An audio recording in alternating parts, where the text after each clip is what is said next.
So I guess the question I have really quickly was, how long did it take you to migrate your existing dot files and everything that you got now in your shell to Nix? How long would you say that took you? Um, well, we had the little kerfuffle where dirm threw me off for a couple hours, um, and was trying to load me into a non-existent dev shell. But once I Oh, got right, past right. that, like an hour, it was really easy. Oh, wow. Okay. So you feel like you were able to find everything that you needed? Like, Yeah, getting was there everything over anything? was super easy. Like even figuring out how to do stuff like for fish, where um, like I added in these functions and adding in fish plugins a special way and bringing over the aliases, like that was all super easy to figure out. Yeah, yeah. That's good. I mean, so, one thing to note is that I think it's totally your decision on when you want to keep a configuration in a file and tell Nix to manage that file, or you want to tell Nix, hey, I want you to manage the config itself through the DSL. You Yeah.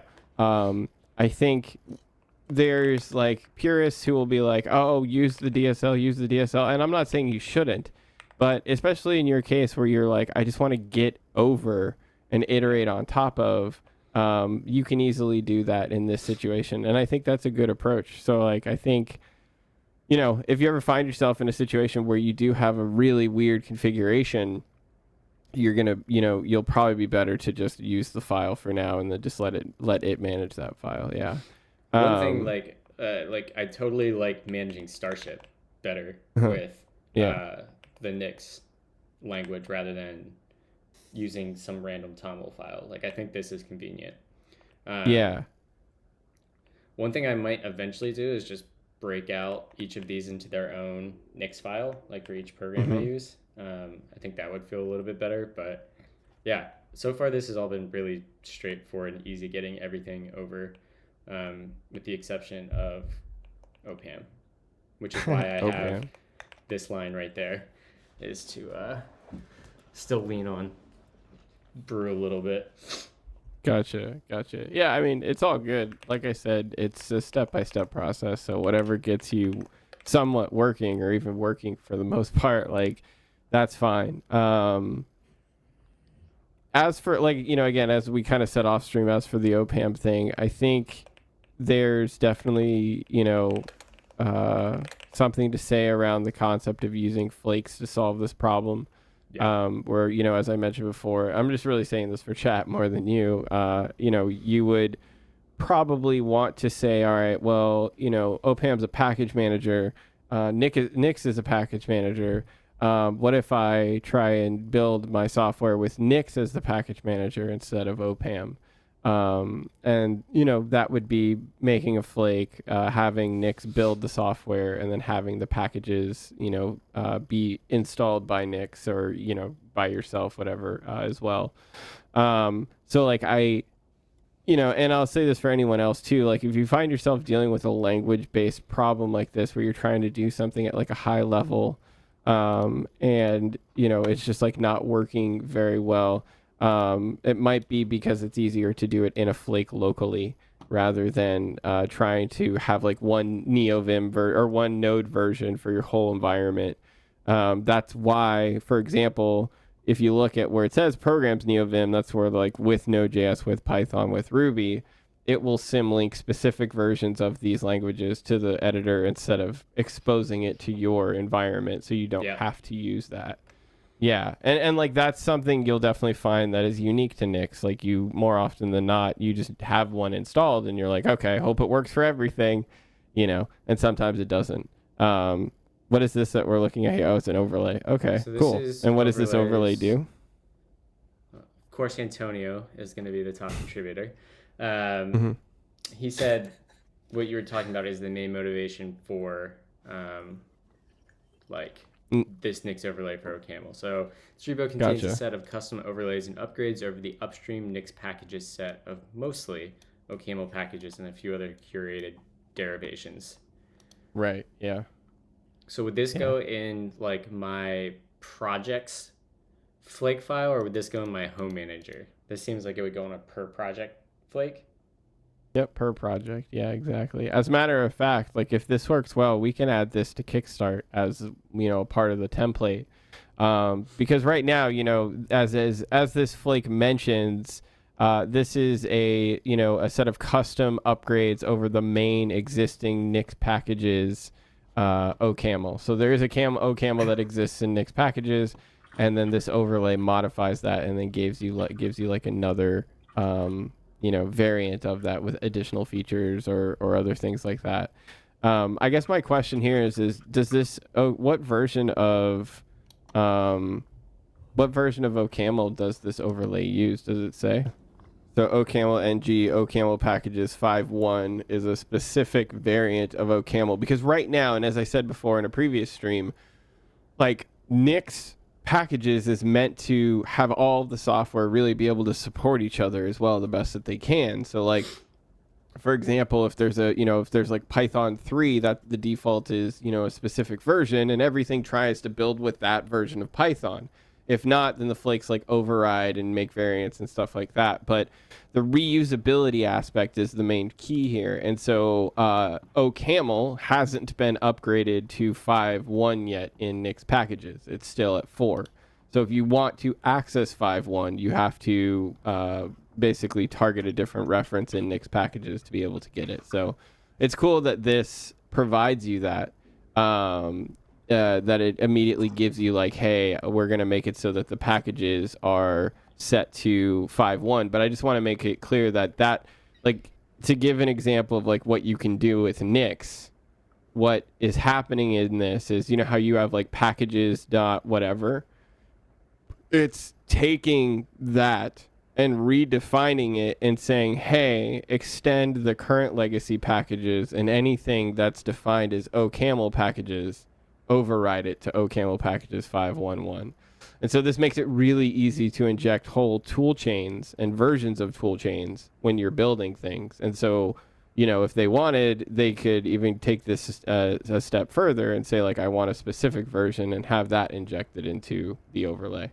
So I mean, again, long story short, I think this is a really big reason as to why you would try and do this locally in the project rather than trying to do this, globally.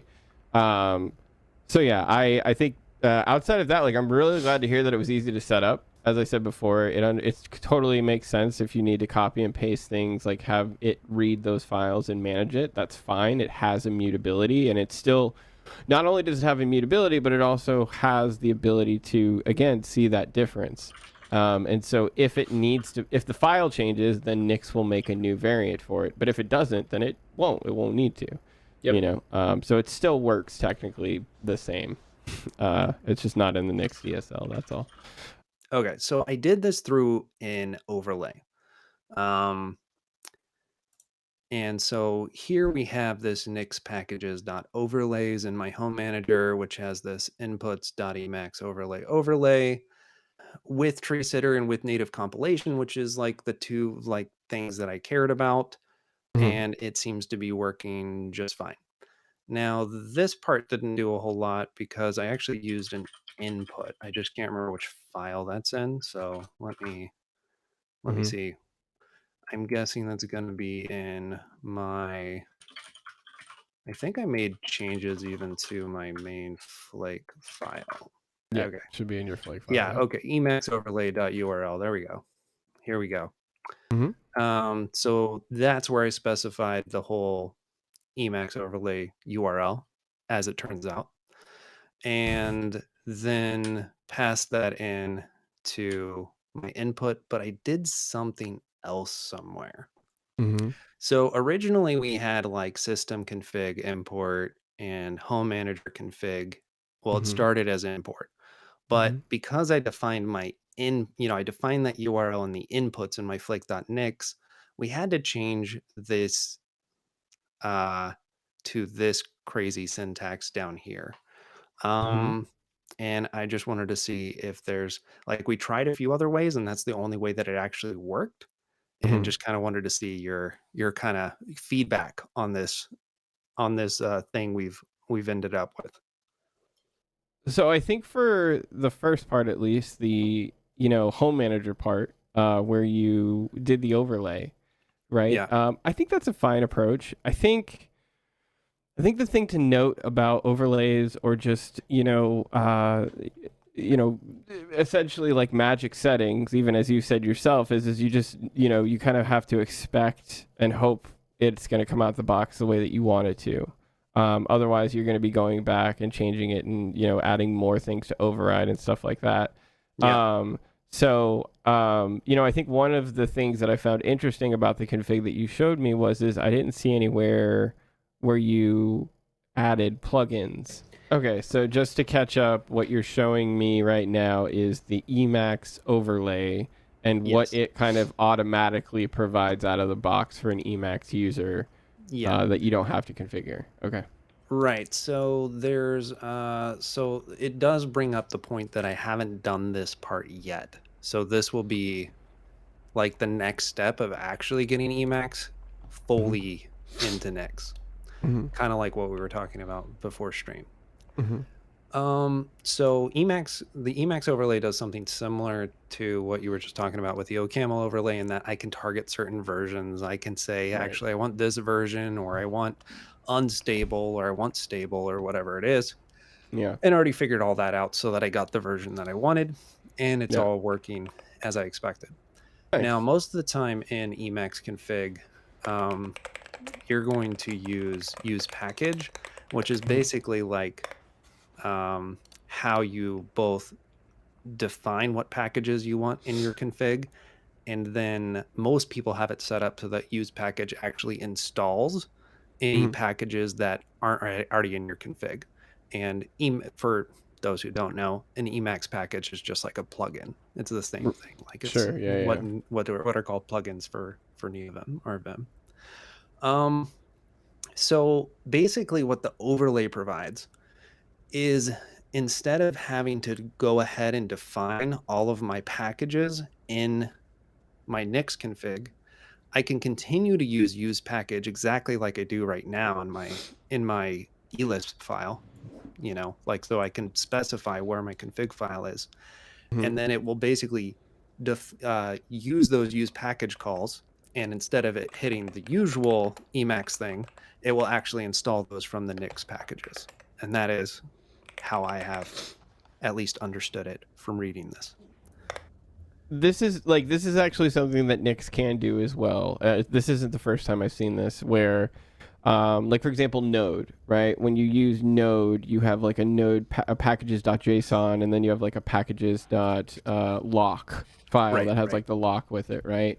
And what Nix can do, Go actually is the same way. It does the same thing with Go, where what Nix can do is it can read the definitions of the plugins in that file, and then it can say, okay, let me find the references in Nix packages and try to install them. So I guess one thing to kind of note about this, which is cool, is like it'll take care of all that for you magically underneath the hood. I do wonder if for some crazy reason there was a package that wasn't in Nix packages, how would that work? You know what I mean? Yeah, I have no idea.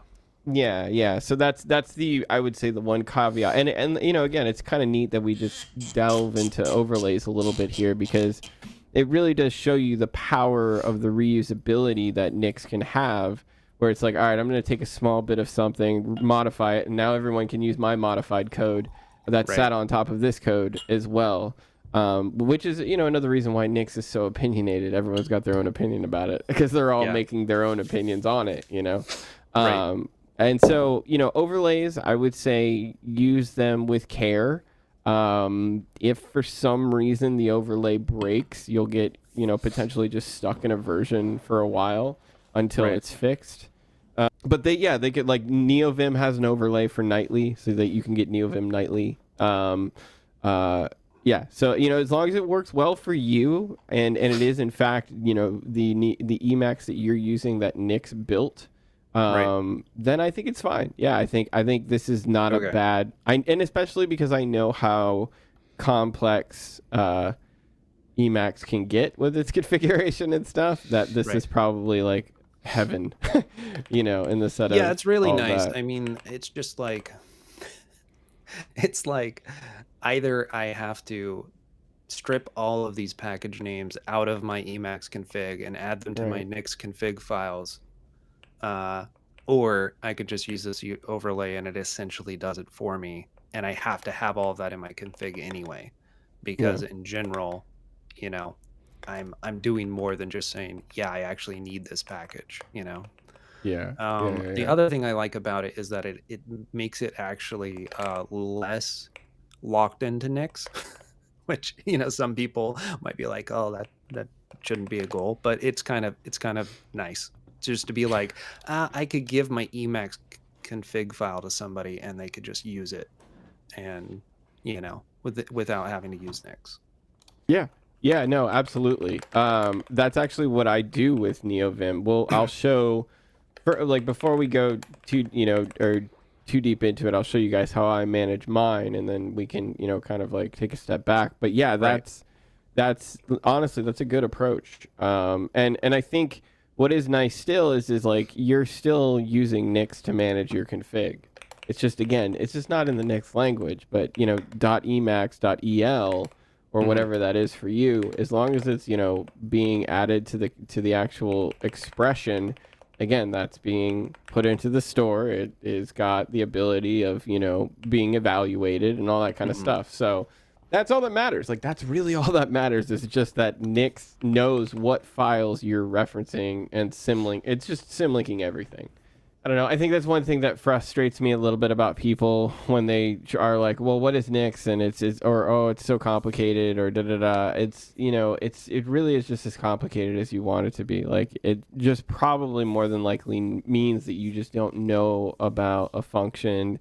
Oh my God, I'm actually re-saying something that somebody said to me, which is, it's very true, which is you probably just don't know the function or the, feature that exists there to help you, Yeah. And that's not necessarily saying that it's a, bad thing. It just means that like, you need to do a little bit more research into figuring out how that's built that way, so yeah, like I don't know, like now that I've kind of gotten a lot more comfortable with it, like it doesn't really matter, I think in a lot of ways your approach, as long as you're just trying to get as much into Nix managing it, as well. Yeah, I mean, one thing I want to say really quickly, because Prime actually mentioned this when Nix was brought up, I think during the Neovim conf. He was like, you know, the one thing I'm worried about Nix is that I'm going to set it up once, it'll work perfectly, and then I'll never touch it again. And then 6 months, 9 months from now, I'm going to come back and I'm not going to know how to do any of this. He's not entirely wrong. Nix is its own language, it's its own skill set, and in a lot of ways, I think part of what will happen for a lot of people is they will set up their configs, they'll have this experience that you had, like a good transitional experience, and then they'll just kind of leave it, and I think like a good practice to break so that you're kind of constantly maintaining this and not falling into like, I don't know what I'm doing syndrome, would be to, make sure you're updating it once a week, update your Flake once a week, make sure that all of your packages are maintained and updated. Anything that's a part of your system that you go like, okay, I know that I need this, try and figure out how Nix could help manage that, but I will say for sure that I think I even fell into that where, I managed it and then everything worked. And I even said exactly what you said, which is like, I feel like I'll be good for a while. And then, like I didn't do Nix, any Nix writing for about 3 months, and I completely forgot how everything was managed. And I was like, oh crap. Like if you run into problems and you're also not advancing your knowledge with it, just like with any language, Yep. you're going to get stuck and you're going to be even more frustrated when it's your dev environment, which is, totally fair and valid. But I do think that, I've been using Nix for a solid year at least now as my dev environment runner, and I've never really found myself in a situation where I couldn't just go back to a previous version at least. That's the beauty of Nix, is like if I'm just like, you know what, this upgrade did not work, we're just going to go back to the previous one. Like, that's fine. Nix can do that. And so you have that. The other thing I wanted to ask is like, how do I, you said to run updates like once a week. Like what is that the process of like updating a channel or like what is that exactly? Go ahead and pull up your terminal for me if you don't mind. I'll show you. Technically, we are not upgrading anything, right? The concept of upgrading means that you install a piece of software and then you take that piece of software and you replace it with a new piece of software, right? We're not really doing that with Nix. What we do with Nix is we tell Nix, hey, we're going to go out and get the latest changes, really just like a git pull, kind of like the equivalent of a git pull. And then we're going to get a bunch of new SHAs, a bunch of new hashes, a bunch of new, like, whatever. That is now what I want you to build to. So it's not like I'm upgrading, it's that I'm just literally moving a change set forward. So to do this, you just do nix space flake space update. So we've ran nix flake update. We updated our lock file. That makes sense. Yep. We've updated, looks like we got 2 commits to Darwin, 2 commits to Home Manager, and also 2 commits to Nix packages. Probably makes sense. There was some probably update that they all wanted in lockstep, I would assume. So that's actually the previous and then the new one. Oh, I see. Yeah, I got the arrow. Yeah. Gotcha. Yeah. Mm-hmm. Okay, that checks. Yep. So if I go in here and we get at everything, and we do a DWC, it will now rebuild. Yeah, for these changes. And now, is this what I would want to do? Let's say I know Starship releases a new major version. I would come in here and I would do Nix Flake update, and that would go out and hopefully pull a change in Nix packages and Home Manager that would have that updated major version, and then I would do exactly as I just did, rebuild, and I'd have the new major. Kind of. Kind of. So close, Dylan. So close. So remember that this is software that is being written to build software, right? And this software gets pinned every time somebody changes that software. So if you're like, all right, I want the newest version of Starship, right? If you followed Nix packages, even unstable, there's 2 caveats. The first caveat is there's got to be somebody in the community who cares enough to go and update the reference to the newer version. That's the first part. The second part is it's got to get merged in a timely manner. Which means you would hopefully hope that it would get merged in like a week, but there's at least a week delay there, right? Yeah. However, and here's another however, unstable doesn't necessarily mean master. Master is still its own build that then gets merged into unstable, but something needs to be tested and built before we can then say, okay, it's ready to be merged successfully.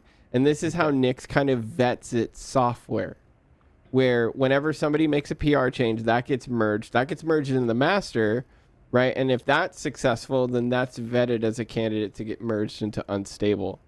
Right. Okay. Once unstable gets it, that's like, I think that's like a couple days. Unstable gets updated like, I think once every 3 days or something like that. So it gets very quick after it gets out of master. But like any open software, if you're waiting for people to merge PRs and stuff like that, and again, Nix packages is huge. This is why people don't give a flying about Nix packages. Like seriously, it's why nobody cares at all about Nix packages. Like, sometimes is like there's so many things, it's like unless the PR is pristine and all the checks are green, it's like it's gonna take a minute. So you'll get some pretty raw responses of just people being like, you have no idea what you're doing, like go read the docs and then come back and reopen this PR. Like, and that's the hate that people get. That's the kickback that people get, and they're like, bro, I'm new, I just started Nix, I don't know. And it's like they don't kind of realize that, again, it's managing over like 100,000 packages across multiple languages with thousands of developers. Okay, so we have this inputs. Is inputs unique to a flake? That's a first question I have. Is inputs unique to a flake? Okay. So inputs work very similarly to how any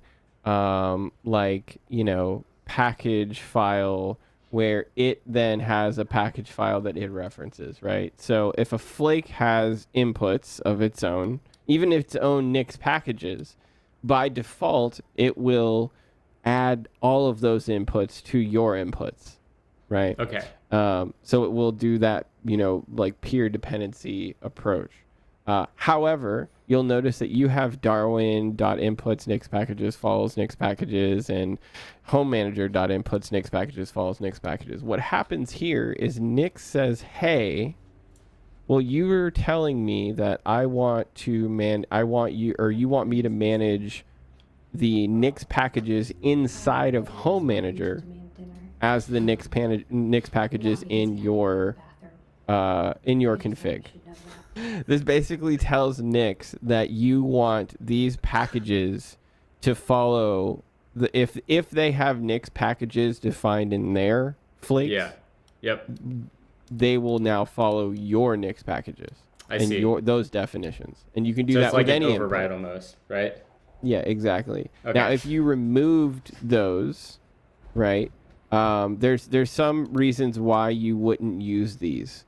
One of the biggest reasons why you don't use these is because when you do this, normally you have to build the thing that you're trying to now install, because you're having to build something that is in home manager, but it has references in Nix packages that there's no cache for.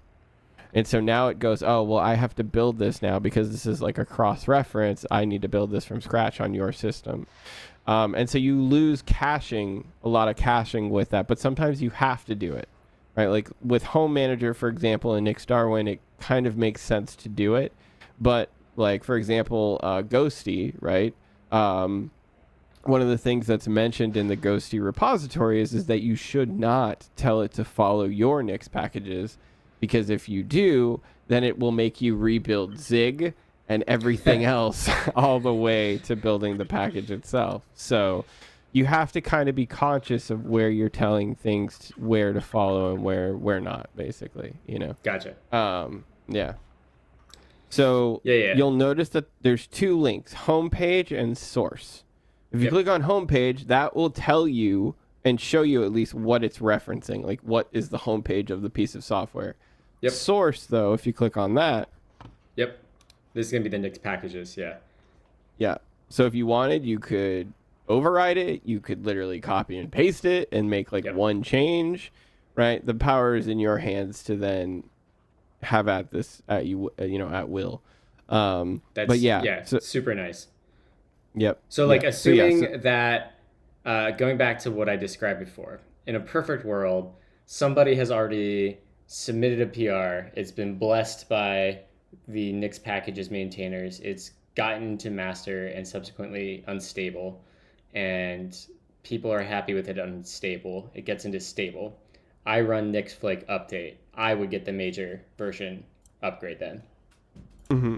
Yep. Okay, cool. I just wanted to make sure my mental model is right. Yep, Yep. That all checks out to me, and I think, that's a totally fair process given the constraints of what Nix is and the community support between managing Nix packages. Yeah. Oh yeah, absolutely. Yeah, for sure. Yep. Yep. But yeah, that is the life cycle. And that's also why it is empowering to be like, hey, go contribute. Like if you know how to again, sometimes it's literally just going in and changing a SHA and a version, and that's it. It doesn't need to be much else. So that brings up another question I bumped into, and maybe it might not be for this stream or maybe off streamer. When I was looking to add some of these fish plugins initially, it wanted me, before I figured out that there was this packages.fish plugins thing, it was recommending to put in the it was like a get remote package or something. It was some Nix function that I could go out and fetch from GitHub with, and it wanted a Git revision, and then it wanted a SHA-256, and I could not figure out for the life of me how to generate that SHA, or like what it came from. Like I tried like zipping it and hashing that, like I could not reproduce the SHA at all. Like I have no idea where those numbers come from. Yeah. So this is another common challenge with Nix, I think, that a lot of people get out of the gate, which is like, how do I update the SHA? Because I don't know what, like, how exactly, like you said, I don't know how it's generating, or like how do I reproduce it? To be honest, it's using its own like algorithm to generate that SHA, dependent on whether it be files, whether it be folders, whether it be whatever. But the best way to look at it is Nix is taking everything in your derivation, every file, and then it's generating a checksum against that. Now, if you want to figure out how to easily get that checksum, you can actually remove everything in the line. Make it just a blank value, just purely blank, and then run the SHA key. The SHA key, yeah. Okay. The SHA value, the SHA value. So the key, is I'm sorry, vendor hash, the value whatever, to the key, but the value is just a blank, string, right? What will happen is it will tell you, hey, you gave me this, right? But I expect this. So right? It will like behind the scenes just spit out the SHA for you and like log output. Why even have it there? I guess they should build like a CLI tool into Nix where you could. Do you know how many people have said this? I'm not even kidding you. Like this is like super, super common. However, there's one small thing to note, which is sometimes you have to do that no matter what. But sometimes it'll just, like, whatever it says it expects is the value that you can actually copy and paste in.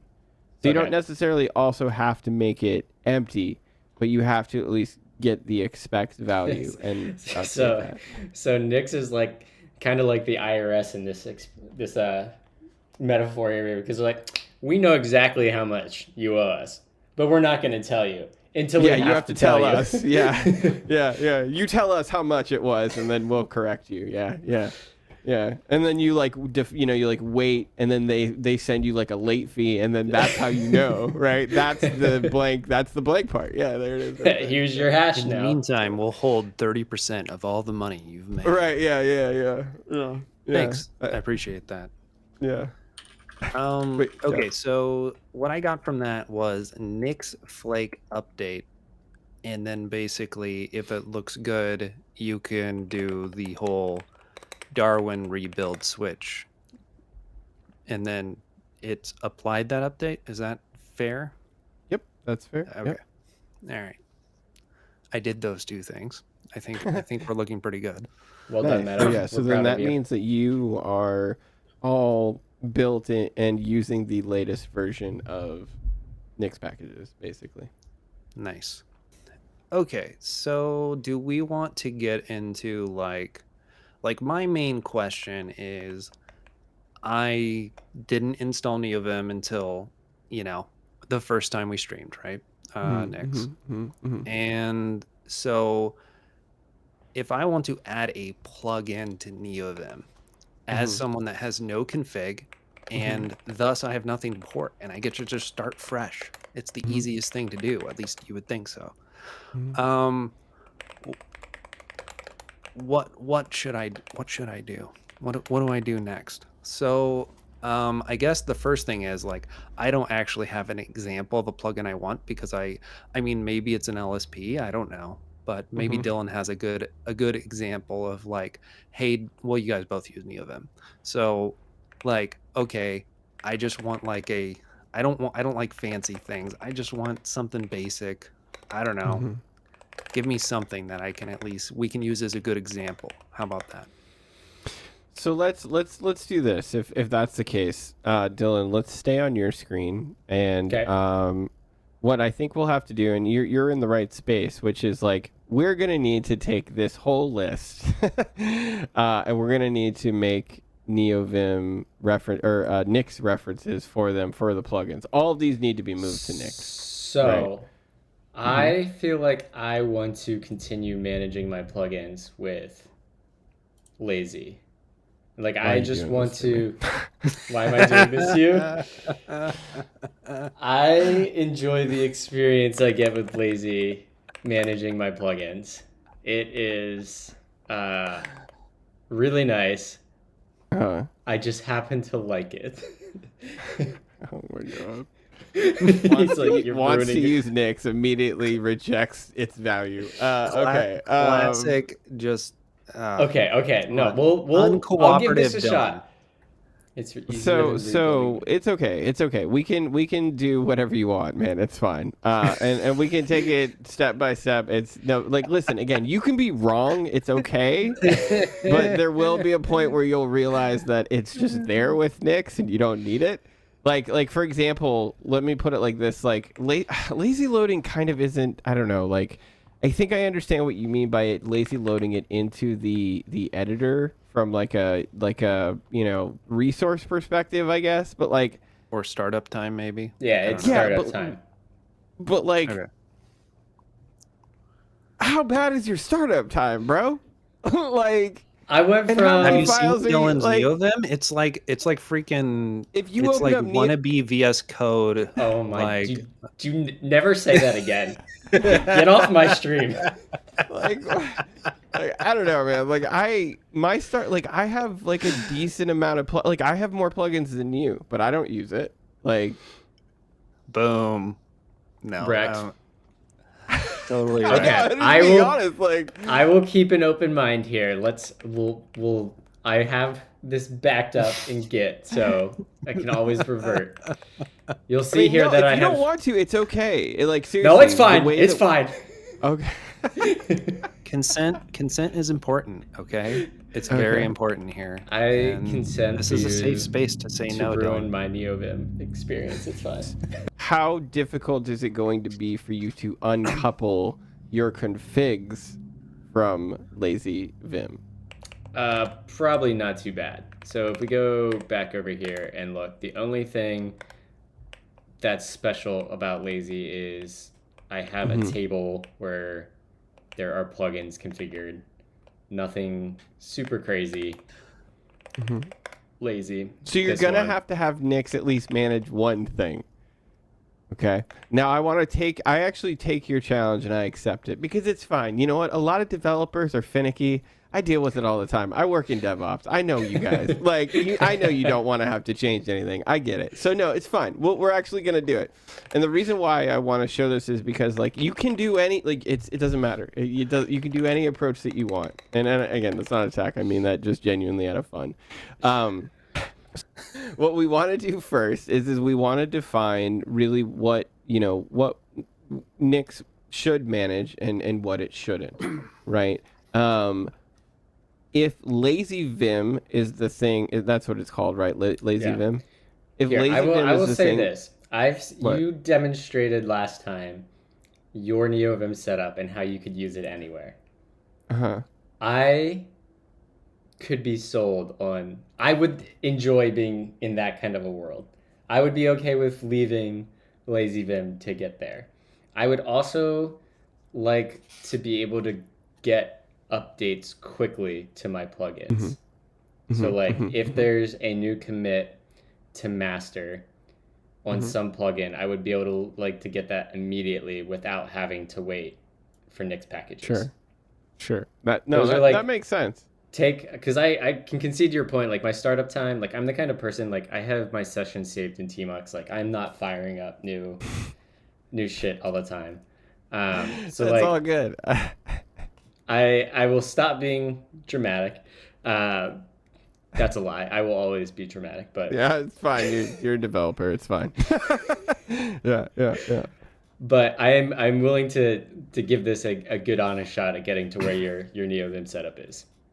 Okay, so one thing to note about what you just said, and I do appreciate that, is that you can have both, right? Like lazy Vim is gonna just use get, right, to get the packages, right? So this is what I mean by like we have to ask ourselves like what do we want Git to or Nix to manage and what do we want Lazy Vim to manage, right? Yeah. So let's do this. Let's tell Nix that we want Nix to manage Neovim. So let's go back to where your Neovim is. Yep, right here, right? We want Nix to manage Neovim. And we want Nix to actually manage Lazy Vim, right? There Okay. needs to be a hook between Nix and Lazy Vim so that you can at least use your config and make sure that Lazy Vim works for you so that you get everything else, right? So yeah, what you'll want to do is you'll want to extend your Neovim configuration in Home Manager, right? And you'll want to figure out how to install plugins, basically. Well, we're there. We've got plugins in, and we want to say we can say with probably here with packages dot vim plugins. Oh, look at you. Yeah. Except for, yeah, there you go. Yep. And you need a colon after that with plugins. Okay. Semicolon. with. Sorry, I'm stupid. I Oh meant my to say God. semicolon. You've ruined me. There we go. So if you wanted to, you could just copy and paste that entire list, basically, of all the plugins that you had. And then we probably need to get rid of Lua on each line and add a semicolon. So we'll do a nice little macro, little QQ action. We'll find the dot, delete to the end, insert that, go down a line to the beginning. Oh, you don't need you don't need a semicolon at the end. For lists, you don't need a semicolon. Oh my God, Yeah. madness. I gotta go back, re-record my macro. QQ. Find dot, delete to the end, down to the next line, to the beginning, end the macro, end the macro. And then what is it, 25 times? 25 at Q. That worked really well. This is so good, everyone. I don't know what I did wrong there. Okay. It's all right, so let's me try every again. time I try to do something fancy. Every time. There we go. We're in. We got it. You got that last little guy right there. You go. Cool. Okay. So you could try applying this and see what it says doesn't work or what isn't there. Like Nix packages will try and follow the naming convention of what it is. So if it can, it will. I don't know if the underscores. So for example, if you wanted, you could look up like auto pairs in Nix packages really quickly just to see if that is the same. So we want to look at Neovim. We want auto pairs. So this is actually in Nix packages. This is not Home Manager. So you'll have to do Nix packages search. Some of these plugin files have multiple plugins in them, though. I would say. What does that mean? So for example, auto pairs in CMP. If we go over here and we go look at my plugins, I have all of these as dependencies of the autocomplete plugin, and then I also probably, I have a bunch of configuration. Remember how I asked you if this was going to be easy to move and decouple from lazy? And you're like, yeah, no, it's just like a few things. Dude, this is not that. What are you talking about? Oh Well, God. to be fair, this is the same thing that I had with Packer too. Man, it's this like, by is- the way, there's peer dependencies that you have no idea about. Yeah. This is really easy. We just don't have any Cool. of these dependencies. But other than that, it's fine. Those aren't in the list in your start directory. in my start directory. Okay, so do you not know what I'm talking? Okay, interesting. So do me a favor, go to your home directory on your computer for me, please. Yeah. And then go to .local share. NVim, I think, is in here. Yeah, NVim. Site. Oh. Okay, so lazy manages it entirely. Fun. Okay, so we're not gonna do what we're doing right now, because Okay. I think it is gonna be too difficult for you to decouple. Here's what I will say though, for anyone who is wanting to manage their plugins with Neovim and doesn't have a setup like this, realistically, you should be able to just take like if you're using what are the other Neovim package managers? I know Packer. like one Packer, yeah, like Packer or anything like that. It is really the equivalent of getting that list, copying and pasting it, and then just making sure that it matches whatever's in Nick's packages, right? If you are in a scenario like this where you have a lot of coupling, you know, again, I would argue genuinely if there is value for you to have your abstraction at that level, right? Nix is not going to like go out and just optionally download something if it's not there or whatever. It's going to get everything. It's going to symlink it. And it's just going to wait for you to tell it, hey, I need to run it, right? So unless you have like, again, really bad load times or I don't know, something like that, then I think, you know, the approach of moving all of your plugins into Home Manager would probably solve for most of your package manager needs, right? And then you would go on to the next thing, which is what we're about to do. But you have to make a decision if you want Nix to manage those packages or not, which is what I was trying to kind of say earlier is if you choose that Nix is going to manage those packages, then you have to decouple your config from that process, right? And you need to be able to basically just give Nix a Lua config and be like, here's the Lua config, and then here's all of the packages in my list, right? If we want to make it so that, you know, we can have this hybrid approach to kind of what you're trying to accomplish, what we can do is we can tell Nix to actually install LazyVim and then run your configuration with LazyVim. And so let's do that. And so what we'll do first is we'll add a plugins to your Neovim. So you can have a plugins here, but we just want LazyVim here. That's it. Okay. So will it make a difference that my entry point to my configuration, so it requires user, which you go look at user, it's going to be in Lua, user, and init. So this is basically how everything gets None loaded. of that will matter. Yeah, none of that will matter. Yeah, no, Okay. it's totally fine. Yeah. Okay. So The structure that you have set up is totally fine. Yeah. So we want to look for Vim dot I guess it was Vim package plugins, yeah. plugins dot lazy. It's probably this one. Let's see here. I think this is going to be the distribution. Yeah, this is not what we want. There's LazyVim and lazy.nvim. One of them is like a package manager. The other one's like a whole like just managed configuration for you. Cool. So yeah, so go ahead and grab this package and put it into your plugins. So we'll say we want, if I could get into insert mode, I need to change that keybind. Vim plugins dot lazy dash nvim.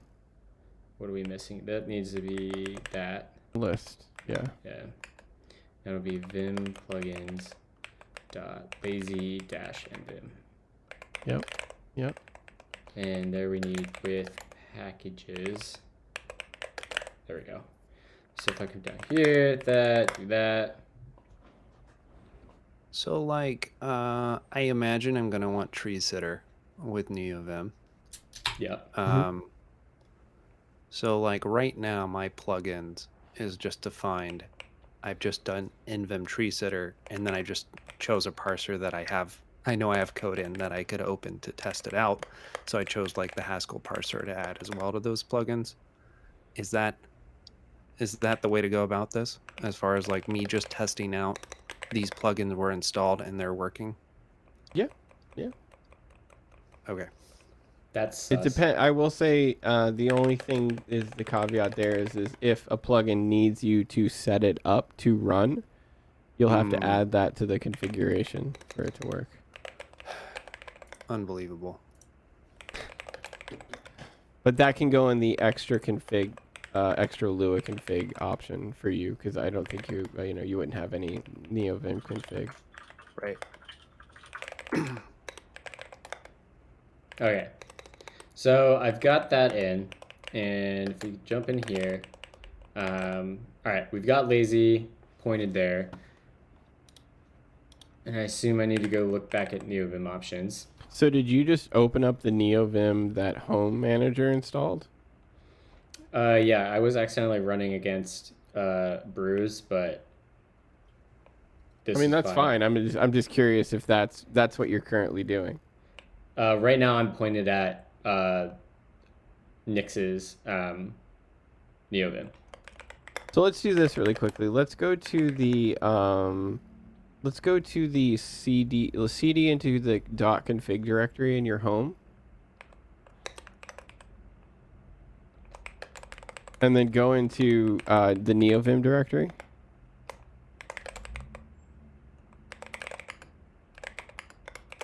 And then let's see. Okay, so do just ls-alh for me. Okay, so I don't think this has actually done anything yet, right? No. We did install it, right?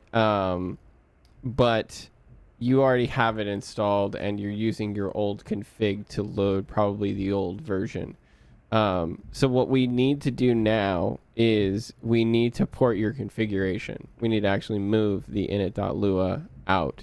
Yeah, no, it's okay. So we're gonna do this in the approach we're gonna do here is the exact same approach that I do with my Neovim, which is I'm in the same boat as Meta. Like, I want to keep it in Lua so that if other people want to use my config, they can. Like, it doesn't get heavily abstracted away from from Neovim.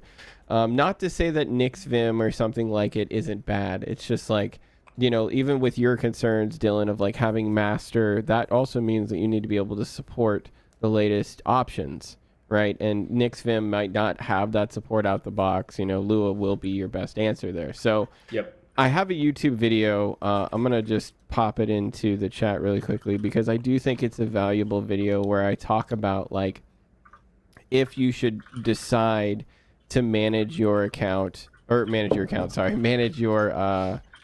Neovim with something like NixVim, or do the approach that we're about to take, which is, keep it in Lua. Okay, so we need to do this. We need to take your whole config, everything that's Lua, and we need to move it into your Kickstart, repository.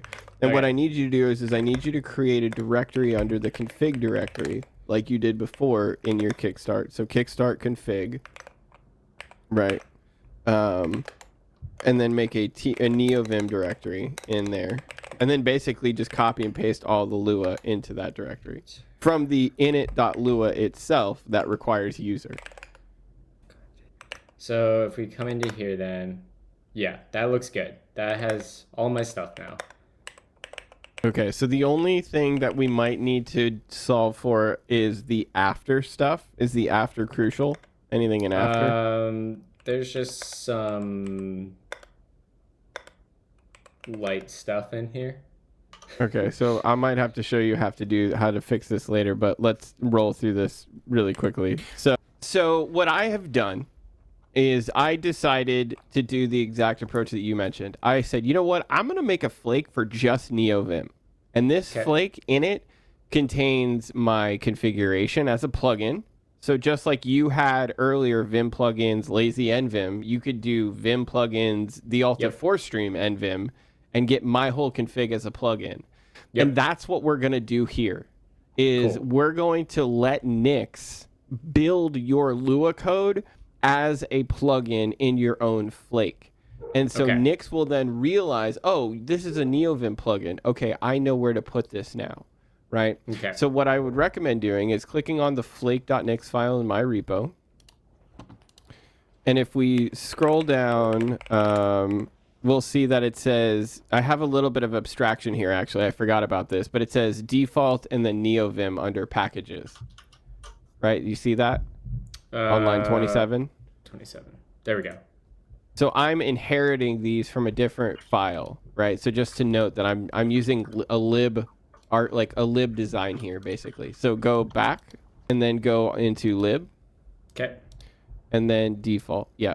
So what I have done is I have abstracted each component that Nix needs to build for Neovim to not just build a plugin for me, but then to actually build my real Neovim environment embedded into a Neovim binary, right? Now, what we're going to do for you is we're going to do the config approach. So if you scroll all the way up to the top, nvim plugin, let's copy this whole block from line 7 to 24.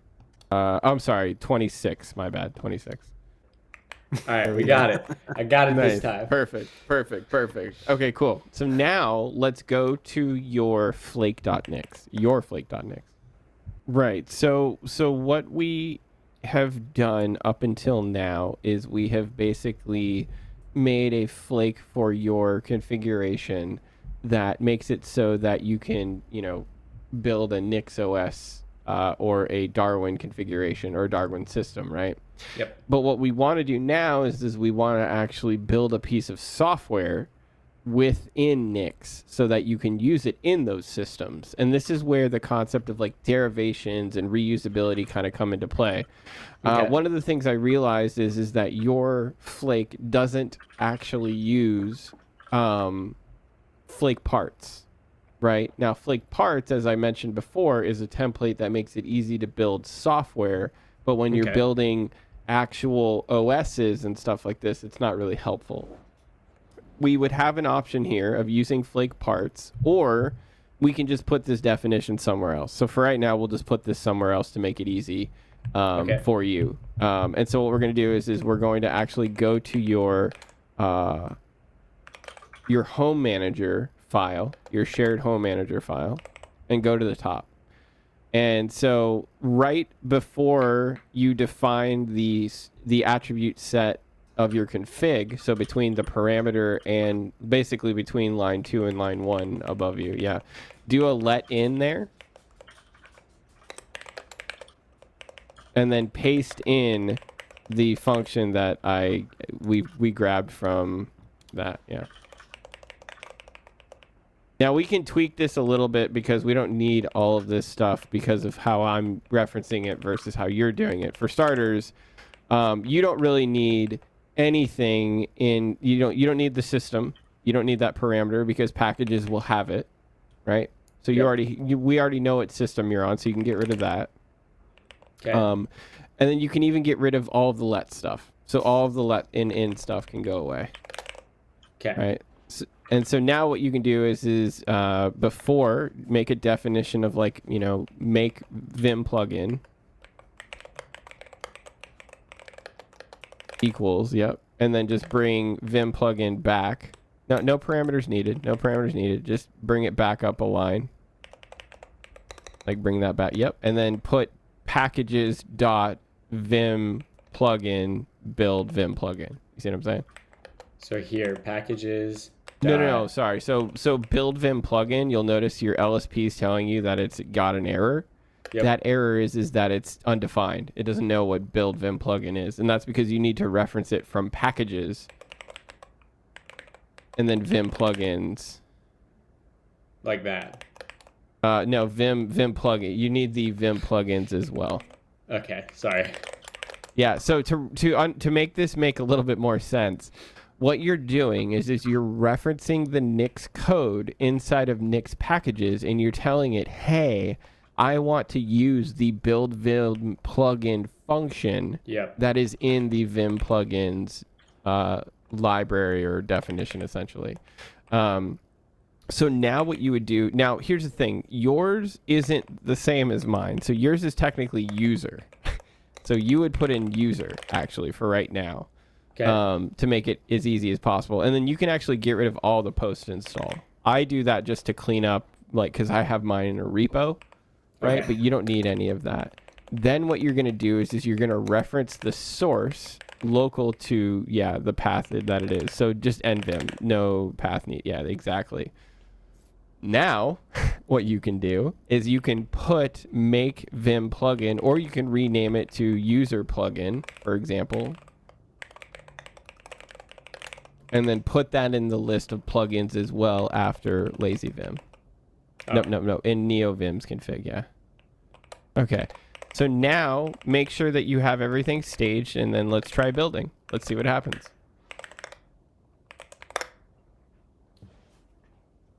Packages. What were you upset about? Build Vim plugin missing.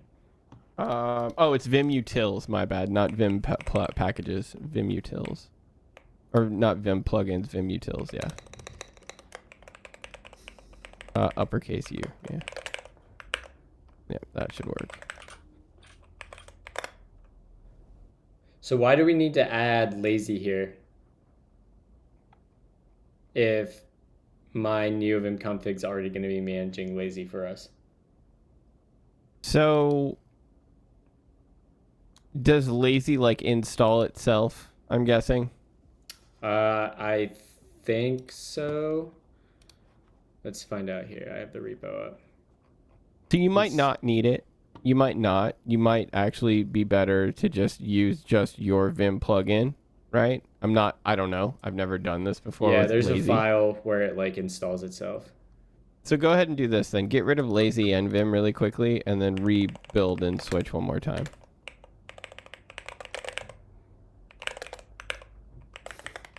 Just so that we can be as pure to what your current...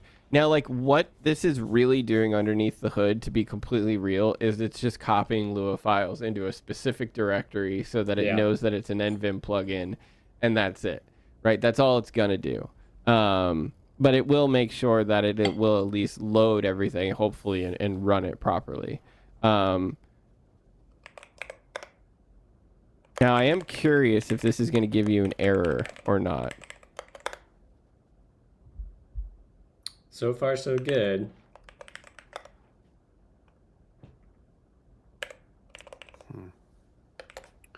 Okay, so let's do a reset. And we'll say which nvim. Make sure we're pointing at the right thing.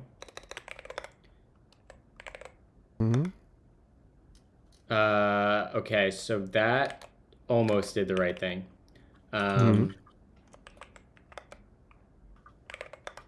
That did the right thing. Okay. Yeah, that There you go. did do You've the right moved thing. your config. That's So it. theoretically, if I go over here then in my config, and let's just say we move nvim to nvim, right? So hold on, before you move that, look and see if there's a symlink in there. It does not appear to be. No, it doesn't look like it. Okay, so there's one more thing we need to do then. Okay. Okay? Yep. So let's go back to your Flake home, your shared. Not yet, but it will be. So the reason why it hasn't symlinked yet is because even though we've told it to install packages, it still hasn't changed your init.config. Meaning we still haven't gotten that copy error, meaning it's, as we've seen, it's still not managing your config as well. So to do that, what we need to do is we need to add the extra config or extra Lua config, whichever you want, to the settings. So we'll add extra Lua config and then do the double line, you know,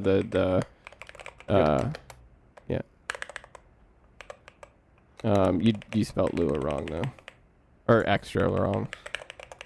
Classic. There we go. Yep. Now you can expect your plugin to be there, but just like your plugin is normally loaded with the require user, you're going to have to type that here. Okay.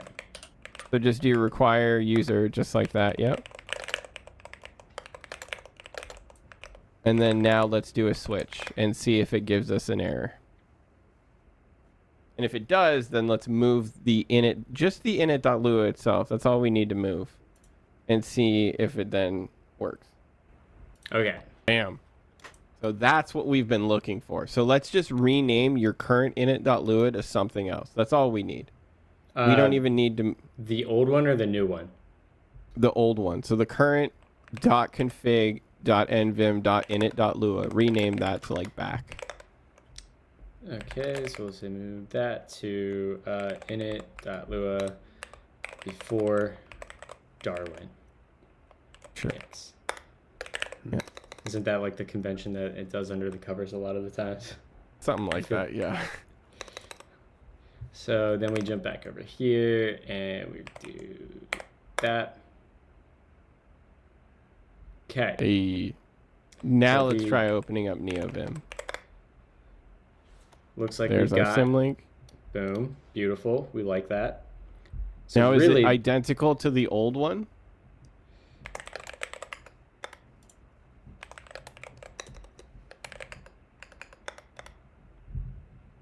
basically.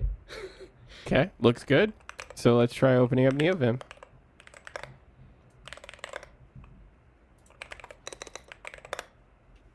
Boom.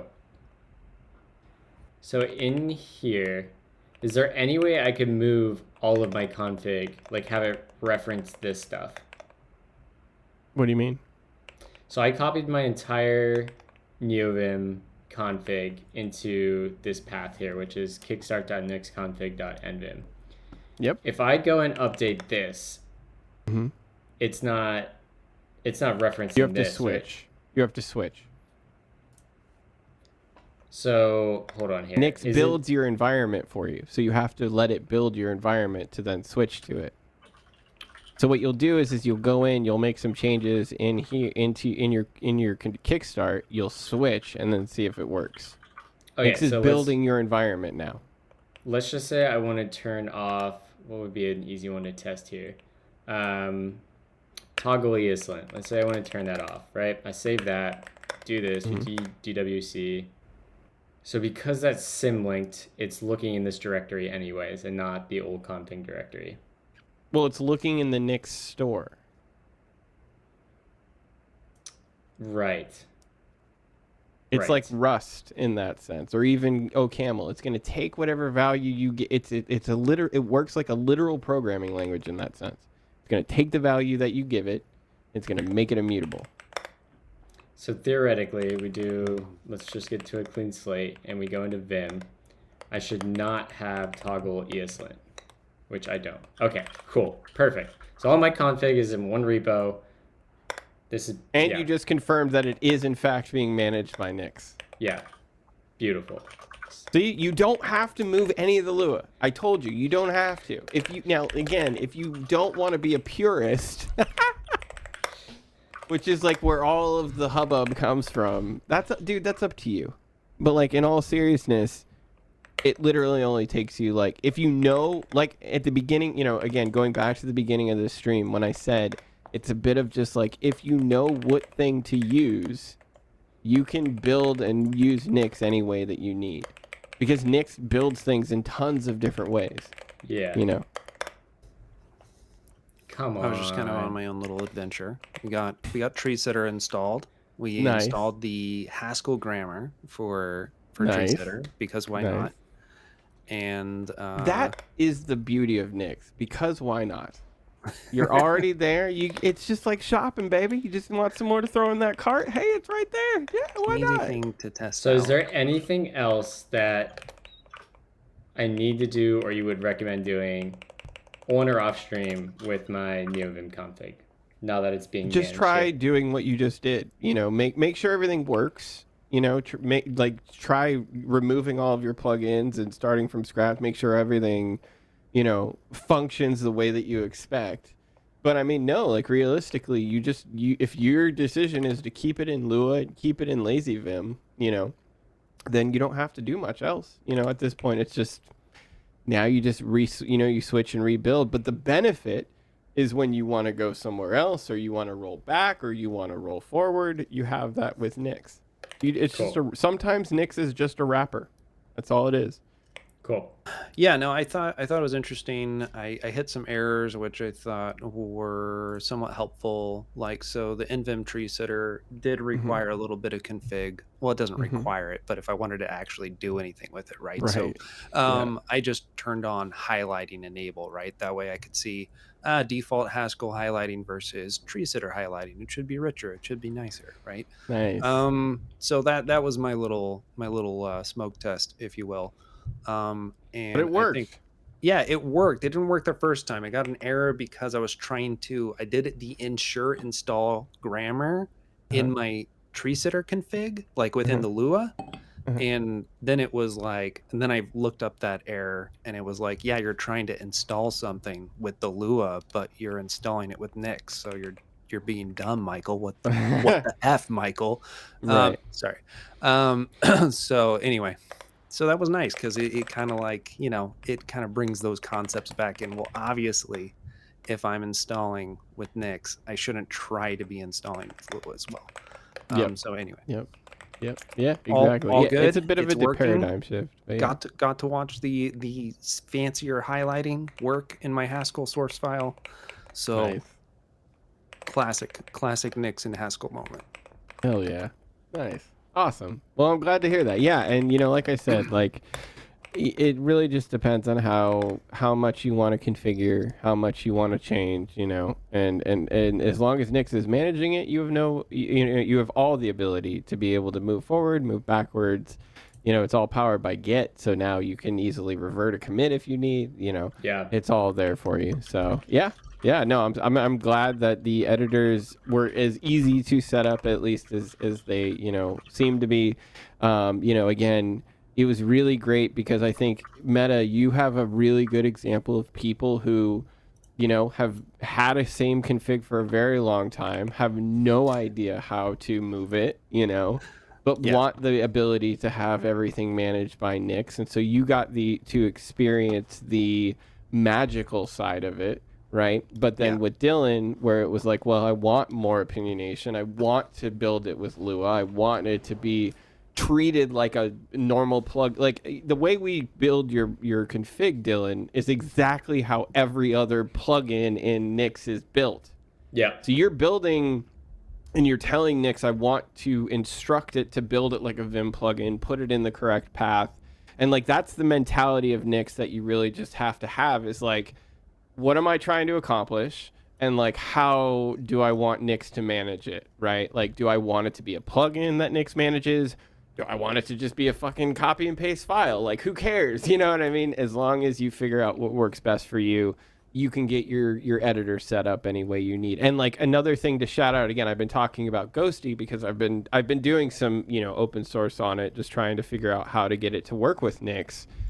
And like one of the things I did was I just copy and pasted the Ghosty file or the contents of the file, and then I just told Nix to literally inject it into the Ghosty config path. Like that's it. Like Yeah. it works. It's in config. It's in Nix now, and now I have it on every machine. So whatever works, man. Whatever gets it started. The point is that it's now reproducible. Yeah. Sweet. Awesome. Well, I think next week we can probably like move on to writing Languages. flakes, languages, dev shells, Yep. things like that. Maybe Yep. take a little rip off the beginning to help me with Ghosty, get it set up like you have it. Yep. And then yeah, we're almost fully bought into Nix here.